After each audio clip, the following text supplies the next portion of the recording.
So, in our last lesson, we were introduced to Samuel and, excuse me, Samson. I'm getting ahead of myself. I have already started to dig into First Samuel, so I got Samuel on my mind as well. But in our last session, we were introduced to Samson, who was chosen by God to be consecrated as a Nazarite. He isn't seen drinking wine or strong drink or putting a razor to his head, but he definitely has an appetite for women. Doesn't seem to have much of a standard, and he's a hustler. He chose a Philistine woman instead of a woman from his own people. And he leaves her and then comes back and thinks it's still all good, but his father has given her to one of his companions that the Bible says he used as a friend. So he gets mad and uh, ties some animals together and lights their tails on fire and sends them through their cornfield and destroys it. And then he tries to hustle some men out of some money and clothes by giving them a riddle to solve. But then his woman uh, tricked him into telling him the riddle. And of course, she's on the side of her people. So she told the uh, men of her city what the riddle was. And so he has to go and kill and rob some other people to get the money to pay these people. Samson isn't turning out to be a good judge. All right. Um, so Samson doesn't turn out to be a typical Nazarite, which this entire book reveals the human condition, how sinful and rebellious mankind really is. As I said in a prior teaching, Joshua shows God's faithfulness. Judges shows Israel's unfaithfulness. And as we learn in the latter chapters of Deuteronomy, God already knew that they were going to go into the land and worship other gods. So they have worshiped other gods, Baal and Ashtaroth. They have given their wives to the inhabitants of the land and have taken their uh, wives. Again, they worshiped other gods, um, and their leaders are corrupt. Gideon started out good, but then he made a ephod and a idol god, and we'll see that Dan, takes them and they worship it and takes the priest that was. It's crazy. It's crazy. Um, but we get to chapter 16, and we're still in the life of Samson. And it says, then Samson went to Gaza and saw there a harlot and went in unto her. So again, he has no standard. It's just whatever he sees, he wants it. He wanted this Philistine woman, and his mother and father said, why would you want to take a woman from these uncircumcised people? And he said, no, I hear you, but I want her.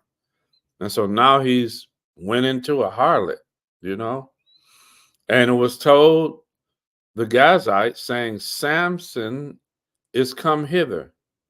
And they compassed him in and laid wait for him all night in the gate of the city, and were quiet all night, saying, in the morning, when it is day, we shall kill him. And Samson lay till midnight and rose at midnight and took the doors of the gate of the city and the two posts and went away with them bar and all, and put them upon his shoulders. So we all know uh, Samson is Hulk strong, okay? And carried them up to the top of a hill that is before Hebron. And it came to pass afterward that he loved the woman in the valley of Sorek, whose name was Delilah. So he's moved on from his little fling with the harlot, and now he's found another woman of the valley of Sorek. And the lords of the Philistines came up unto her and said unto her, entice him and see wherein his strength lieth. So they're trying to find out, how in the world is this brother so strong? We got to find a way to strip him of his strength so we can kill him. And by what means we may prevail against him, that we may bind him.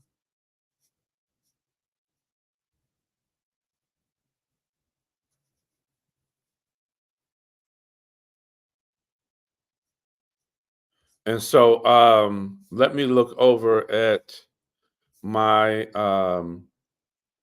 this is a KJV. Okay, so we're in chapter 5. I want to make sure that you guys are reading along with me. So, I mean, we're in chapter 16, verse 5. Okay, there we go. All right. That we may bind him to afflict him, and we will give thee every one of us 1,100 pieces of silver. So each one of them is going to give her 1,100 pieces of silver if she can find out where his strength lies. All right. Verse 6 and 7. And Delilah said to Samson, tell me, I pray thee, wherein thy great strength lieth, and wherewith thou mightest be bound to afflict thee. Now, if a woman asks me that, that's a red flag. That's a red light. It's all red. Everything. Everything I see is red after I hear something like that. And Samson said unto her, if they bind me with 7 green withs that were never dried, then shall I be weak and be as another man. Okay. Verse 8. Then the lords of the Philistines brought up to her 7 green withs, which had not been dried, and she bound him with them. Now there were men lying in wait, they waiting on him, abiding with her in the chamber. And she said unto him, the Philistines be upon thee, Samson. And he brake the withs as a thread of tow is broken. So it was nothing for him to break these withs. When it touches the fire, so his strength was not known. And Delilah said unto Samson, behold, thou hast mocked me, tricked me, you lied to me, and told me lies. Now tell me, I pray thee, I beg you. That term pray there means beg. Wherewith thou mightest be bound. And he said unto her, if they bind me fast with new ropes that never will occupy, then shall I be weak and be as another man.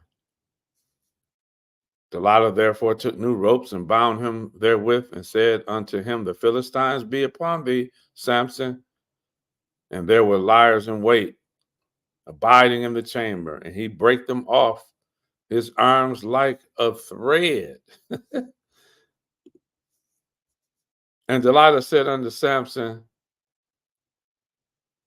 hitherto thou hast mocked me and told me lies. Tell me wherewith thou mightest be bound, man. Stop playing with me. And he said unto her, if thou weavest the 7 locks of my head with a web, give me a different hairstyle. All right. And Delilah said, and wait, and then and she fastened it with the pin and said unto him, the Philistines be upon thee, Samson. And he awaked out of his sleep and went away with the pin and the beam and the web.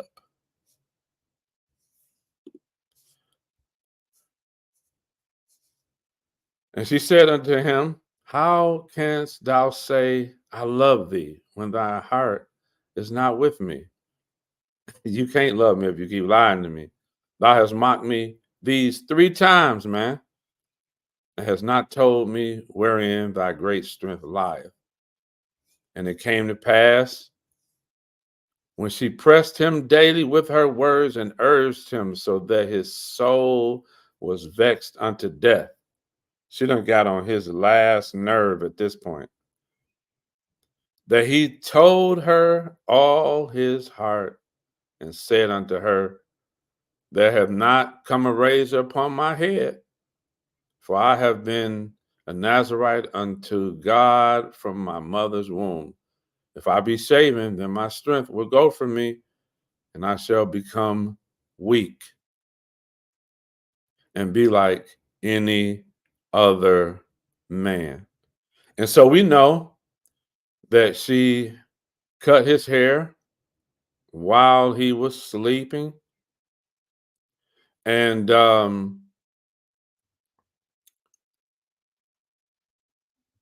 let's go to verse 20. And she said, the Philistines be upon thee, Samson. And he awoke out of his sleep and said, I will go out as at other times before and shake myself. And he wished or knew not that the Lord was departed from him. So not only was his hair gone, the presence of the Lord, the Spirit of the Lord had left him, because his hair is gone. He was not to have a razor put on his head, not to cut his hair, not to drink wine or strong drink. But the Philistines took him and put out his eyes and brought him down to Gaza. So they're torturing him. They didn't even kill him right away, and bound him with fetters of brass. And he did grind in the prison house. Howbeit, the hair of his head began to grow again after he was shaven. Then the lords of the Philistines gathered them together for to offer a great sacrifice unto Dagon, their God, and to rejoice, for they said, our God hath delivered Samson, our enemy, into our hand.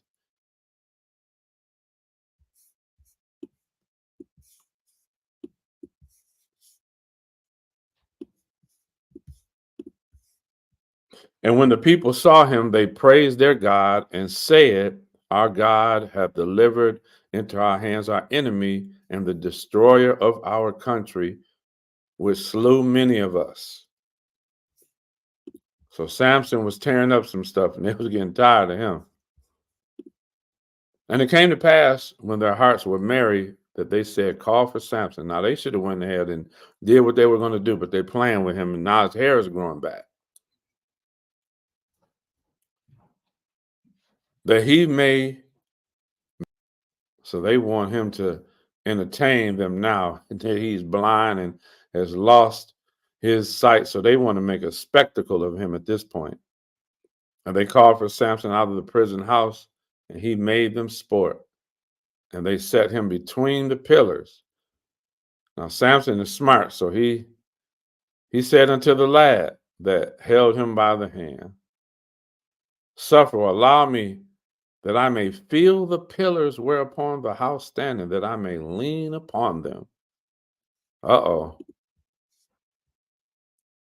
Now the house was full of men and women, and all the lords of the Philistines were there. And there were upon the roof about 3,000 men and women. Uh-oh. That beheld while Samson made sport. And Samson called unto the Lord and said, O Lord God, remember me. I beg thee, and strengthen me, I pray thee, only this once, O God, that I may be at once avenged of the Philistines for my 2 eyes. I want revenge. And Samson took hold of the 2 middle pillars upon which the house stood, and on which it was borne up, of the one with his right hand and other with his left. And Samson said, let me die with the Philistines. I remember my pastor preached, it's better to be blessed than used. I remember that sermon from this passage. It's better to be blessed than to be used, because he's getting ready to be used, but he's not going to be blessed in doing so. He's going to kill some Philistines, but he's going to die in the process. And he bowed himself with all his might, and the house fell upon the lords and upon all the people that were therein. So the dead which he slew at his death were more than they which he slew in his life. So he took out more people with this tragedy than he did his whole time as a judge fighting against the Philistines. Then his brethren and all the house of his father came down and took him and brought him up and buried him between Zorah and Ashtaol, in the burying place of Manoah, his father. And he judged Israel 20 years. Now remember, Manoah is the one who made the gods in his house and hired a priest, and the Danites came and took his gods and his priests. And so let's go into chapter 17.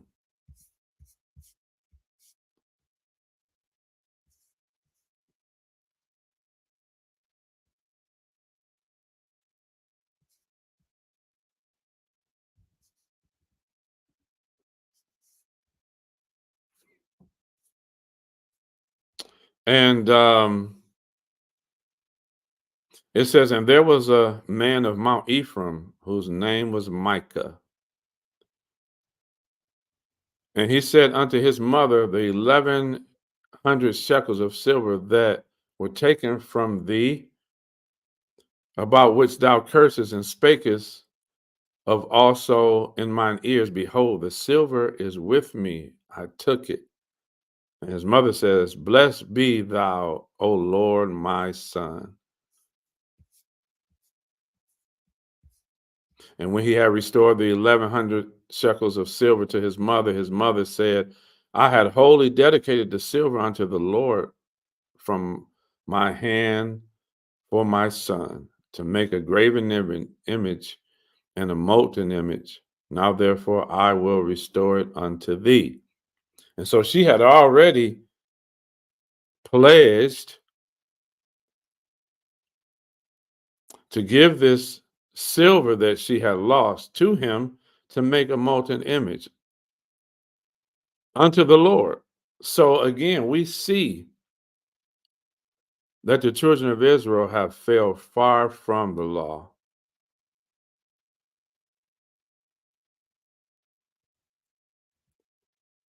Yet he restored the money unto his mother, and his mother took the 100 shekels of silver and gave them unto the founder, who made thereof a graven image and a molten image, and they were in the house of Micah. And the man Micah had a house of gods, and made an ephod and a teraphim, and consecrated one of his sons, who became his priest. Now, not Manoah, but Micah. I had the stories mixed up. It's Micah who had the house of gods. We'll go back and revisit the story of Manoah. Right now, it escapes me the story of Manoah, but Manoah. I'm sorry. I got the two M's mixed up. You all forgive me. Manoah is Samson's father, who, um, when he heard that the angel had came to his wife and said that um, she was going to birth a Nazarite um, son, um, that he asked the angel to come back and to teach them how to raise this child.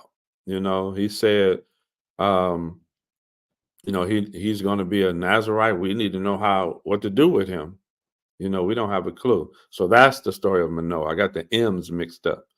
Now, Micah, this is the story here. Micah, um, he's going to take um, this silver and make gods to worship, right? And he took one of his sons and made him a priest. Okay, so forget about the descendants of Aaron being the priest. Forget about the Ark of the Covenant, the tabernacle. He's going to make his own gods and appoint his own priests. Okay.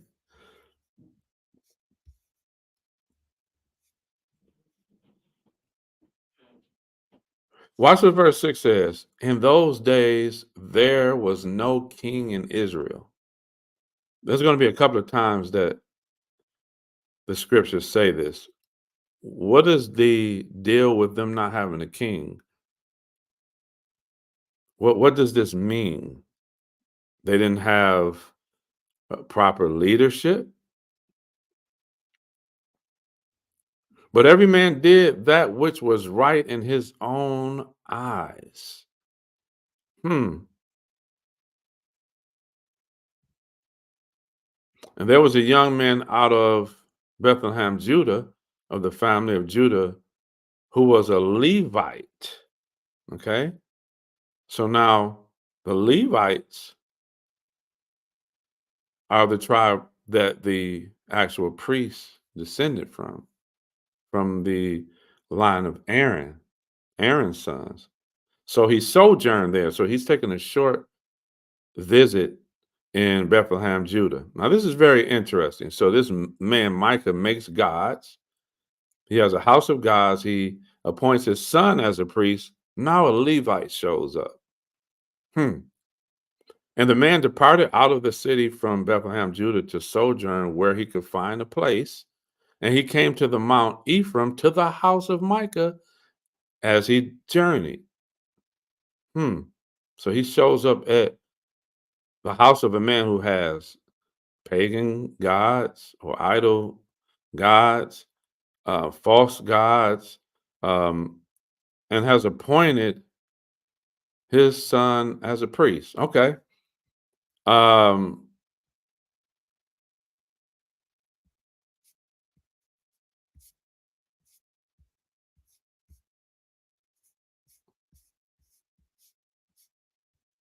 Verse 9, and Micah said unto him, whence comest thou? And he said unto him, I am a Levite of Bethlehem, Judah, and I go to sojourn where I may find a place. And Micah said unto him, dwell with me, and be unto me a father and a priest. And so now he's saying, oh, I got a Levite in my house.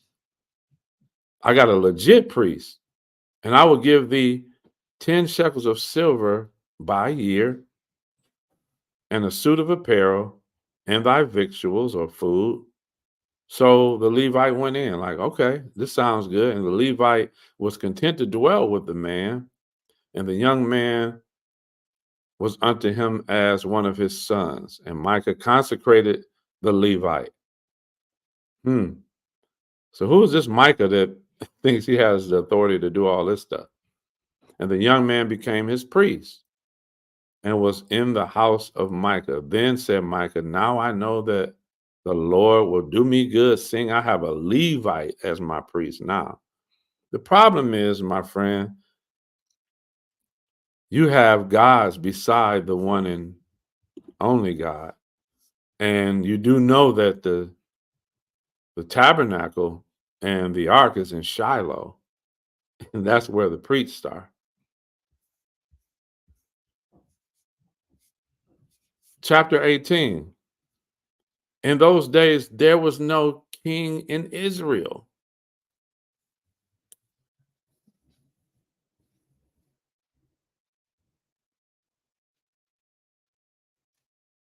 So the last judge was Samson, right?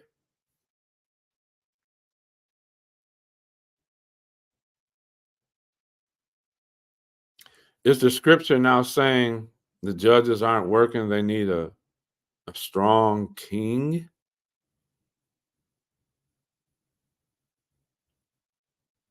God is supposed to be their king, their ruler, but they're not even hearkening to the word of God and to his commandments. So what is he to do with these people at this point? Who's going to lead them? Who are they going to actually listen to? Well, let's see. And in those days, the tribe of the Danites, this is the story I'm talking about, sought them an inheritance to dwell in. So you still got people wandering, trying to find a place. This Levite is wandering. Why are you not in Shiloh with the rest of the priests? So now the Danites have not taken their inheritance yet, so they're still looking. It says their inheritance had not fallen unto them among the tribes of Israel. And the children of Dan sent of their family 5 men from their coast, men of valor or war, from Zorah and from Eshtaol to spy out the land. So they're looking and searching for a land to take over and inherit. And they said unto them, go, search the land. Who, when they came to Mount Ephraim, so now they're in Ephraim, to the house of Micah, they lodged there. So it seems like all roads are leading to Micah's house right now, right? When they were by the house of Micah, they knew the voice of the young man, the Levite. And they turned in thither and said unto him, who brought you here? And what makest thou in this place? And what hast thou here? In other words, what's going on here that you came here to his house? And he said unto them, thus and thus dealeth Micah with me, and hath hired me, and I am his priest. That's why I'm here. This was a lick. I found me a lick. And they said unto him, ask counsel, we pray thee, of God, that we may know whither our way, which we shall go and be prosperous. Like, let us know where we should go. And the priest said unto them, go in peace before the Lord is your way wherein ye go. So the Lord will lead you. Then the 5 men departed and came to Laish and saw the people wherein they dwelt careless. So they were just chilling. After the matter of the Zidonians, quiet and secure. And there was no magistrate in the land, no judges, no council. So they just loose.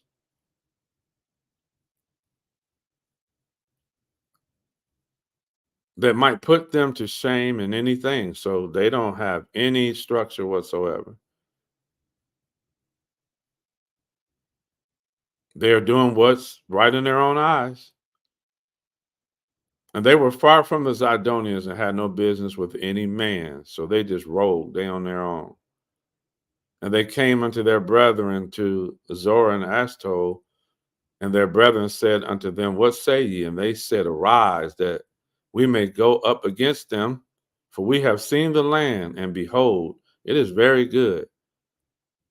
And are ye still? Be not slothful to go, to enter, to possess the land. Let's go, let's get it.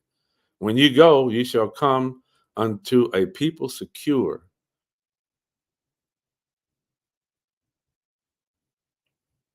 and to a large land, for God hath given it into your hands. You ain't gonna have no problem. They have no structure, no nothing. They're just waiting to be taken. A place where there is no want of anything that is in the earth. So their land is good. They just living carelessly. They don't have a care in the world. They're so blessed. They're just chilling. They just chilling. They got it like that. And there went from thence of the family of the Danites out of Zorah and out of Eshtaol 600 men appointed with weapons of war. And they went up and pitched in Kirjath Jearim in Judah. Wherefore they called that place Mahanadan.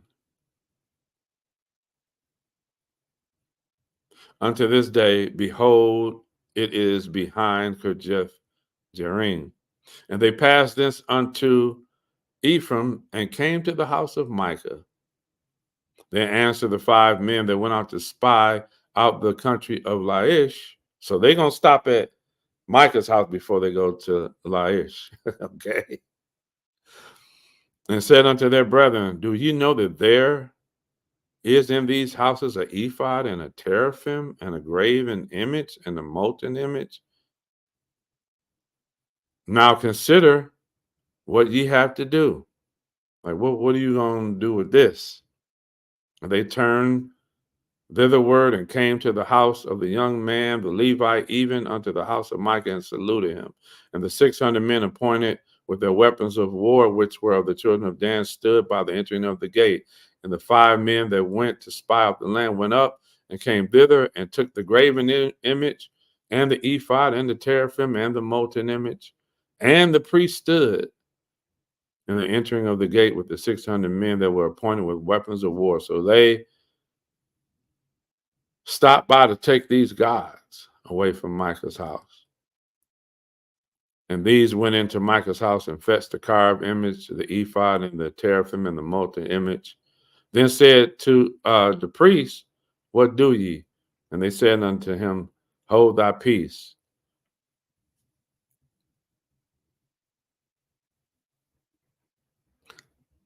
Lay thy hand upon thy mouth. Don't say nothing.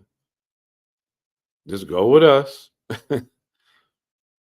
and be to us a father and a priest. Is it better for thee to be a priest unto the house of one man, or that thou be a priest unto the tribe unto a tribe and a family in Israel?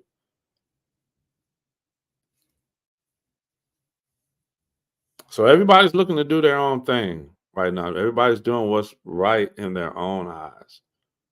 They're turning away from God, turning away from the priesthood, turning away from the tabernacle and the ark. Everybody's doing what's right in their own eyes. These different tribes are doing their own thing. They're corrupting themselves.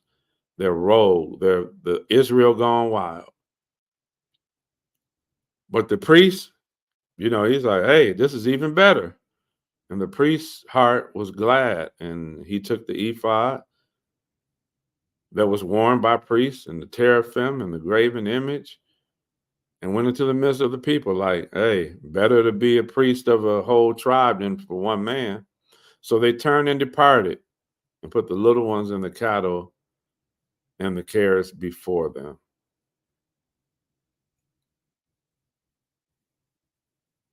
And so Micah gets upset. And in verse 22, it says, and when they were a good way from the house of Micah, the men that were in the houses near Micah's house were gathered together and overtook the children of Dan. So they caught up with them and they cried out to the children of Dan and turned their faces and said unto Micah, what aileth thee that thou comest with such a company? And he said, ye have taken away my gods, which I made, and the priests. Ye are gone away. And what have I more? What do I have now? And what is this that ye say unto me, what aileth thee? What you mean, what aileth thee? Or what aileth me? You took everything that I had that was dear to me, my gods and my priests. And the children of Dan said unto him, let not thy voice be heard among us, lest angry fellows run upon thee and you lose your life with the lives of thy household. In other words, you don't want to mess with the Danites right now. Because if you get in their way, they're going to take you out. And the children of Dan went their way. And when Micah saw that they were too strong for him, he turned and went back into the house. And so they went with these gods and with the priests and took over Laish and burnt down the city.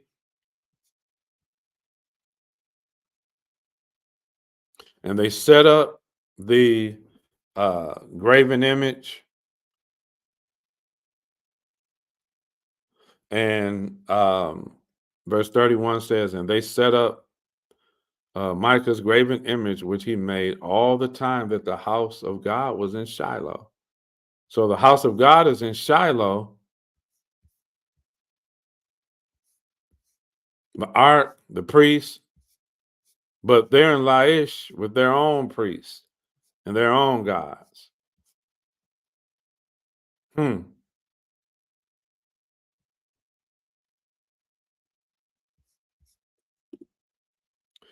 Chapter 19, and it came to pass in those days when there was no king in Israel. Here it is again. There's no king in Israel. There's no king in Israel. There's no leadership. There's no more judges right now. No, Samson was the last judge. They don't have a king. They don't have any leadership at all. So they're doing what's right in their own eyes.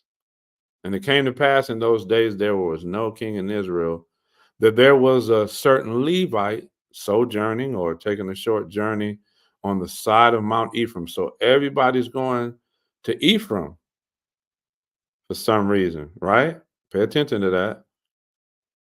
This is the northern part of Canaan, and took to him a concubine out of Bethlehem, Judah.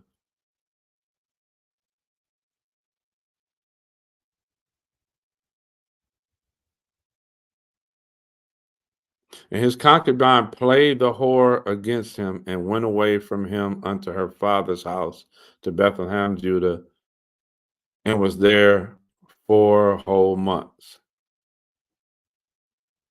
So she done left this Levite and went and played the whore. Now her husband arose and went after her to speak friendly unto her and to bring her again, having his servant with him and a couple of donkeys with him. And she brought him in unto her father's house. And when the father saw him, he rejoiced to meet him. And the father-in-law, the damsel's father, retained him, and he abode with him 3 days. So they did eat and drink and lodged there. And it came to pass on the 4th day, when they arose early in the morning, that he rose up to depart. And the damsel's father said unto his son-in-law, comfort thine heart with a morsel of bread, and afterward go your way. And so they go back and forth and back and forth. And when it's time for him to leave, the father-in-law, begs him to stay, and he stays. And verse 10 said, but the man would not tarry that night, but he arose up and departed, and came over against Jebus, which is Jerusalem. That was another name for Jerusalem, Jebus or Jebus. And there were with him 2 donkeys saddled, his concubine also with him. And they were by Jebus. The day was far spent, and the servant said unto his master, come, I pray thee, let us turn in unto the city of the Jebusites. So they're in Jerusalem now, right? And lodge in it.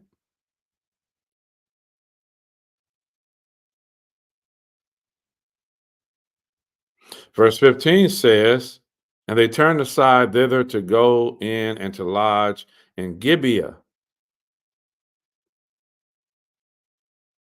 And remember, Gibeah is where the Benjamites are. Okay. The tribe of Benjamin. And he went in. He sat him down in the street of the city, and there was no man that took them into his house to lodging. And behold, there came an old man from his work out of the field at evening, which was also of Mount Ephraim, and he sojourned in Gibeah. But the men of the place were Benjamites. Okay.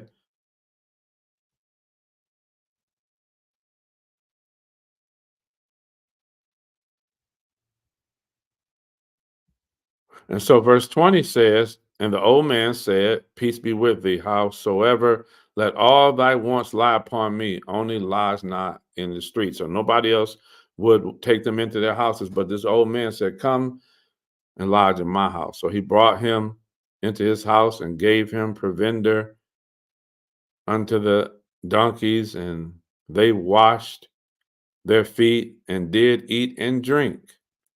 Now watch this, y'all. Verse 22. Now they were making merry their hearts, and behold, the men of the city, certain sons of Belial, and we know Belial means worthless, beset the house round about and beat at the door and spake unto the master of the house, the old man, saying, bring forth the man that came into thine house that we may know him.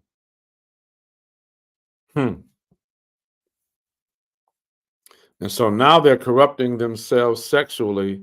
And we know that Leviticus chapter 18 speaks of the sexual sins of the men of Canaan, the bestiality, the homosexuality, the incest. And the man, the master of the house, went out unto them and said unto them, nay, my brethren. Now he sounds like uh, the men that I believe it was Lot that they tried to come and get when he was in Sodom. Don't do so wickedly, seeing that this man is coming to my house. Do not this folly. I'm responsible for him right now. Behold, here is my daughter, a maiden, and his concubine. Them I will bring out and humble ye them. You know, do what you want to do with them, but don't touch this man. That's an abomination. But the men that wasn't trying to hear that, they want they want the brother.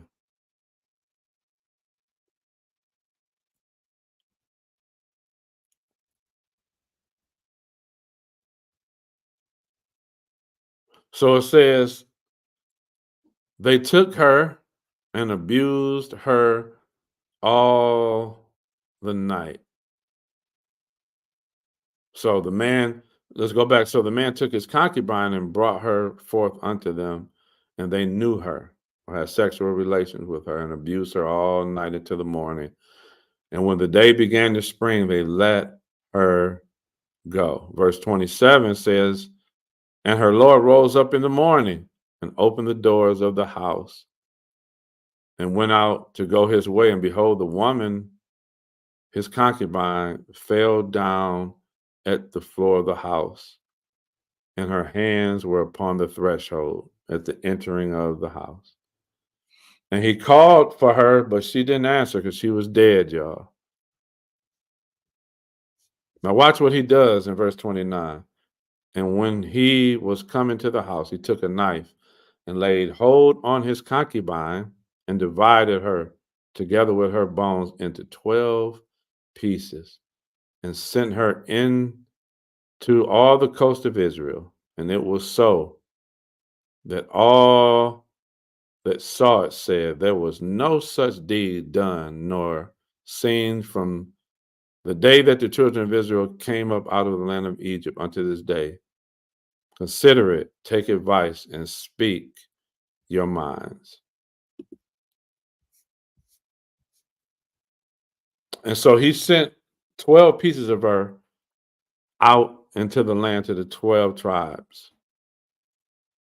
symbolizing the sin that has overcome the children of Israel.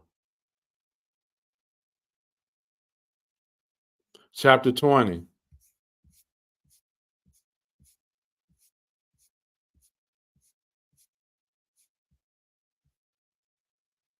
Then all the children of Israel went out, and the congregation was gathered together as one man from Dan even to Beersheba with the land of Gilead unto the Lord in Mizpah.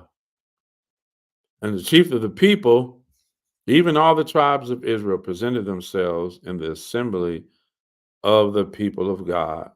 400,000 footmen drew the sword.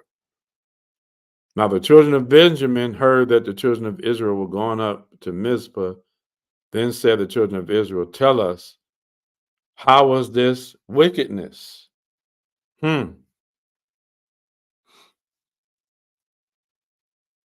now that the children of Israel has gathered, they're having a little council. Like, what is this that we hear about, that we've heard about our brother Benjamin and what he did to this woman? And the Levite, the husband of the woman that was slain, answered and said, I came into Gibeah that belonged to Benjamin, and I had a concubine to lodge. And the men of Gibeah rose against me and beset the house round about upon me by night, and thought to have slain me and my concubine have they forced, that she is dead. And I took my concubine and cut her into pieces and sent her throughout all the country of Israel, of the inheritance of Israel, for they have committed lewdness and folly in Israel. So again, he sent her cut in 12 pieces to symbolize the sin that is overtaking the children of Israel. There's no king, no leadership, no judge, and they're doing what's right in their own eyes.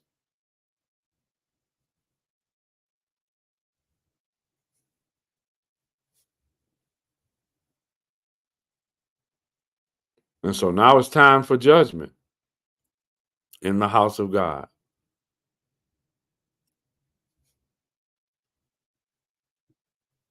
Behold, ye are the children of Israel. Give here your advice and counsel. And all the people arose as one man, saying, we will not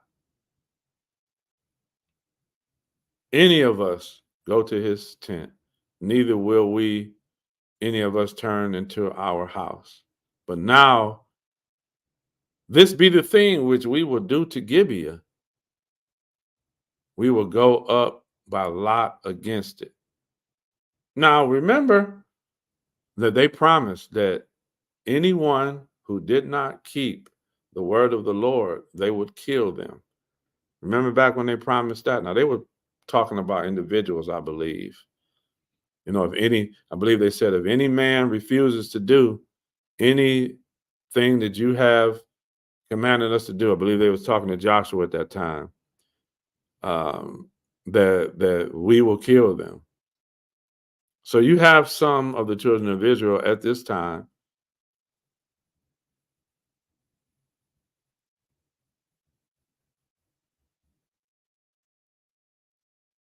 that do want to keep the covenant and do want to execute righteous judgment. So their thing is, Benjamin has to pay for this.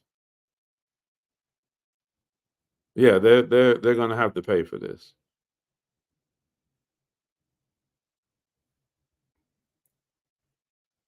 Verse 12 says, and the tribes of Israel sent men through all the tribe of Benjamin, saying, what wickedness is this that is done among you? Now, therefore, deliver us the men, the children of Belial, the worthless men, which are in Gibeah, that we may put them to death and put away this evil from Israel. We're not going to let this evil plague us as a nation. or as a people. We're going to get rid of this evil. We're going to get rid of the evil men that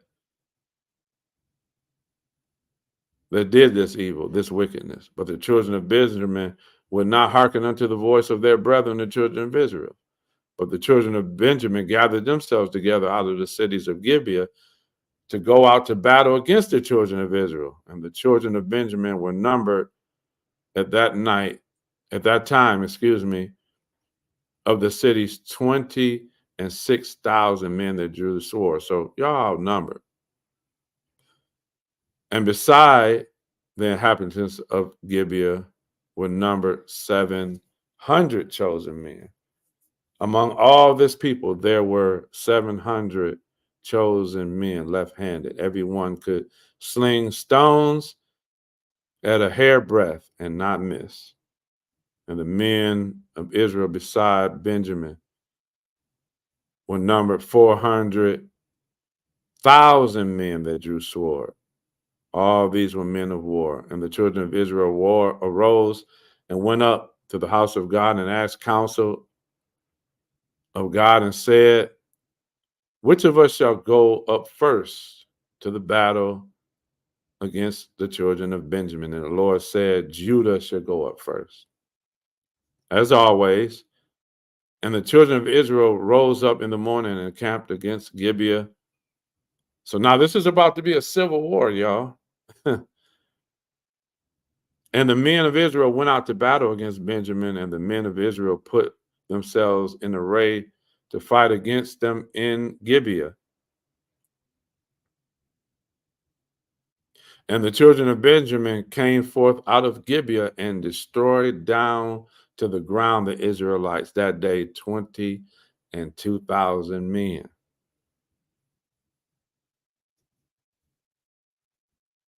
And the people, the men of Israel, encouraged themselves and set their array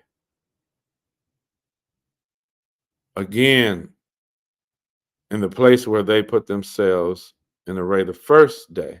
And the children of Israel went up and wept before the Lord until even and asked counsel of the Lord, saying, shall I go up again to battle against the children of Benjamin, my brother?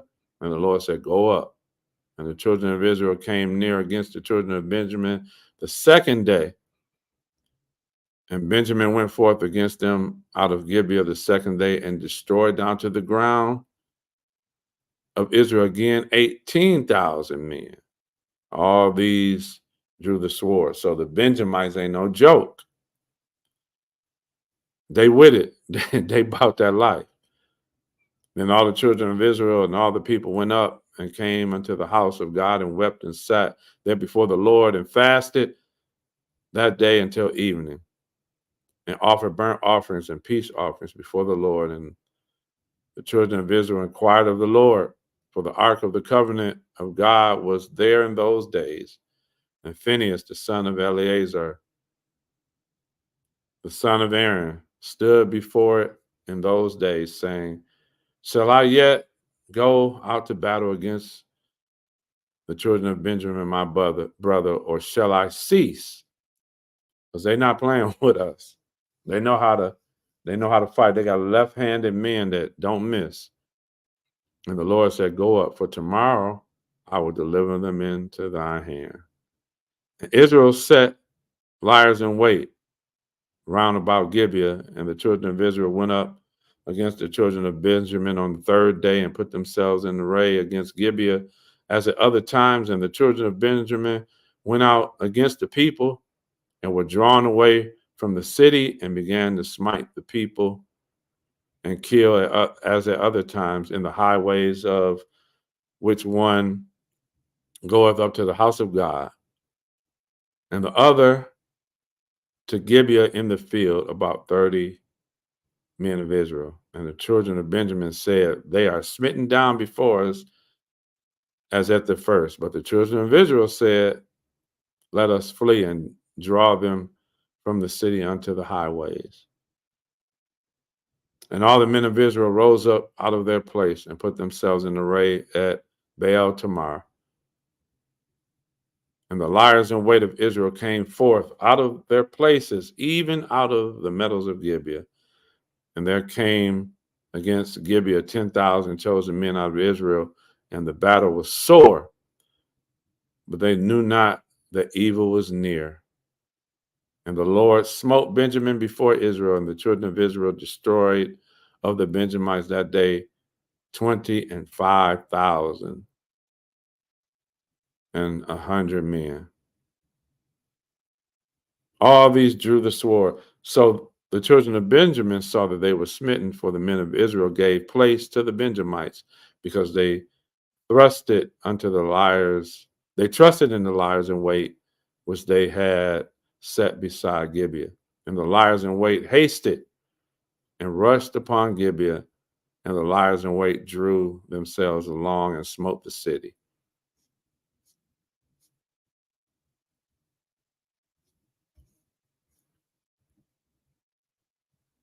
Verse 46 says, so that all which fell that day of Benjamin were 25,000 men that drew the sword. All these were men of war, but 600 men turned and fled to the wilderness unto the rock Ramon, and abode in the rock Ramon 4 months. And the men of Israel turned again upon the children of Israel and smote them with the edge of the sword, as well the men of every city as the beast, and all that came to hand. Also they set on fire all the cities that they came to. The last chapter of Judges.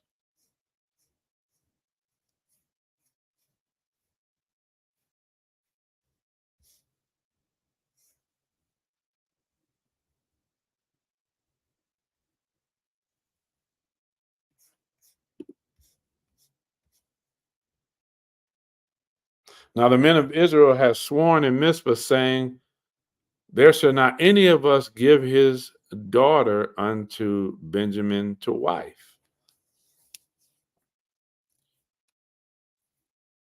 And the people came to the house of God and abode there till even before God, and lifted up their voices and wept sore. Why? Because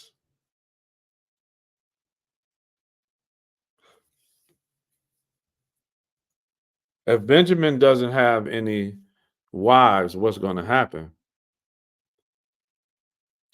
The tribe of Benjamin will cease to exist.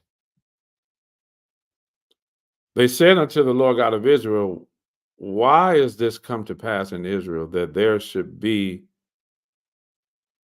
today one tribe lacking in Israel? And it came to pass on the morning that the people rose early and built there an altar and offered burnt offerings and peace offerings. And the children of Israel said, who is there among all the tribes of Israel that came not up with the congregation unto the Lord? For they had made a great oath concerning him that came not up to the Lord to Mizpah, saying, he shall surely be put to death.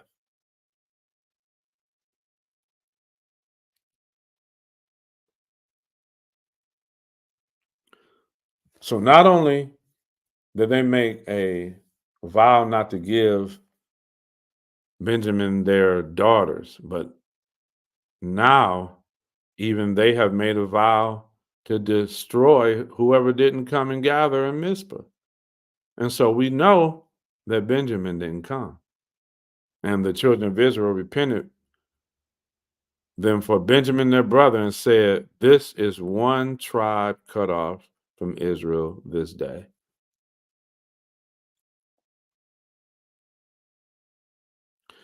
How shall we do for wives for them that remain,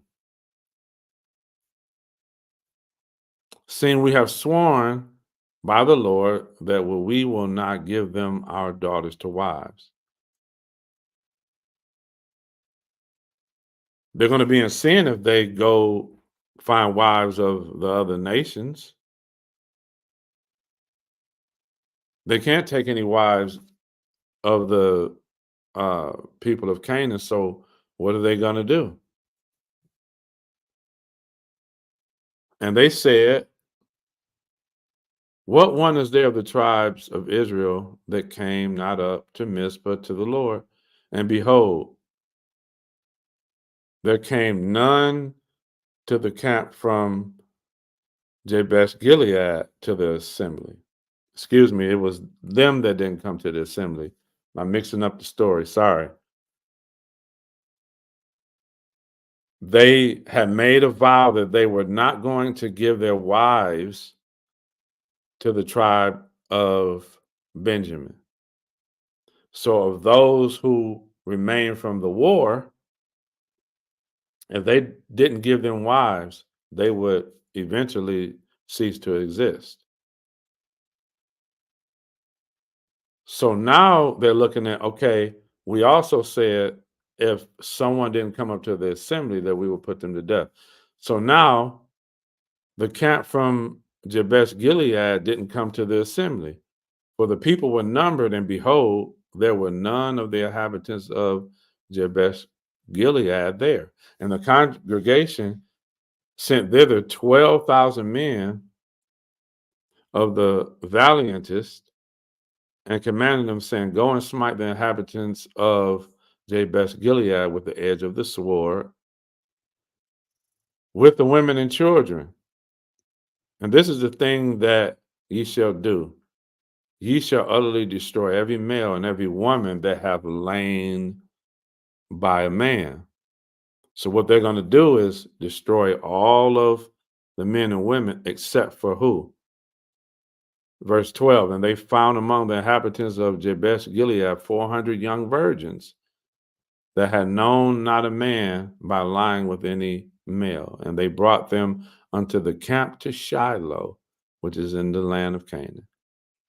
And the whole congregation sent some to speak to the children of Benjamin that were in the rock Ramon, and to call peaceably unto them. And Benjamin came again at that time, and they gave them wives, which they had saved alive of the women of Jabesh Gilead. And yet so they suffice them not. And the people repented them from Benjamin, because that the Lord had made a breach in the tribe of Israel. Then the elders of the congregation said, how shall we do for wives for them that remain, seeing the women are destroyed out of Benjamin?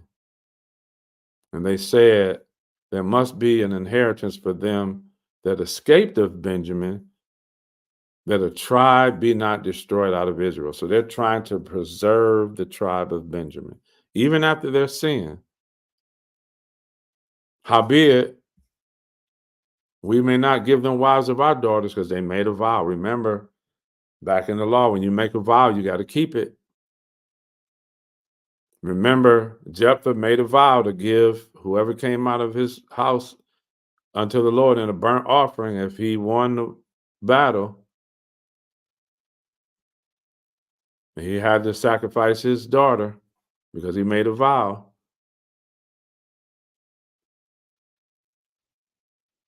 And they said, for the children of Israel have sworn, saying, cursed be he that giveth a wife to Benjamin.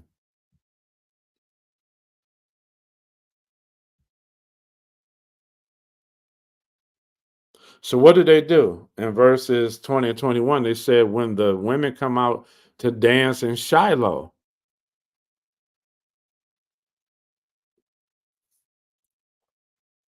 Verse 21, then ye come out of the vineyards, and catch you every man a wife of the daughters of Shiloh, and go to the land of Benjamin. And it shall be, when their fathers or their brethren come up unto us to complain, that we will say unto them, be favorable unto them for our sakes, because we reserve not to each man his wife in the war. For ye did not give unto them at this time, that ye should be guilty. And the children of Benjamin did so, and took them wives according to their number of them that danced, whom they caught. And they went and returned unto their inheritance and repaired the cities and dwelt in them. And the children of Israel departed thence at that time, every man to his tribe and to his family. And they went out from thence, every man to his inheritance. Watch this, y'all. In those days, there was no king in Israel, and every man did what was right in his own eyes. Wow. And so God has taken the children of Israel and rescued them out of the land of Egypt, took them through the wilderness, preserved them, gave them his laws, gave them promises to keep his covenant that he made with Abraham, Isaac, and Jacob, to take them into the land of Canaan. He's taken them into the land of Canaan. They have driven out most of the inhabitants. He's allowed them to divide the land. In Joshua, he shows his faithfulness, but in Judges, the children of Israel show their unfaithfulness. They have given their wives to the inhabitants. They have taken the wives of the inhabitants. They have worshiped other gods. They have fought amongst themselves. And the chapter ends. In those days, there was no king in Israel, and every man did what was right in his own eyes. And so, what is God going to do with his inheritance? How is he going to save them from themselves? Is the question that we're going to answer as we move along to the books of 1st and 2nd Samuel. Coming up next week on A Walk Through the Bible.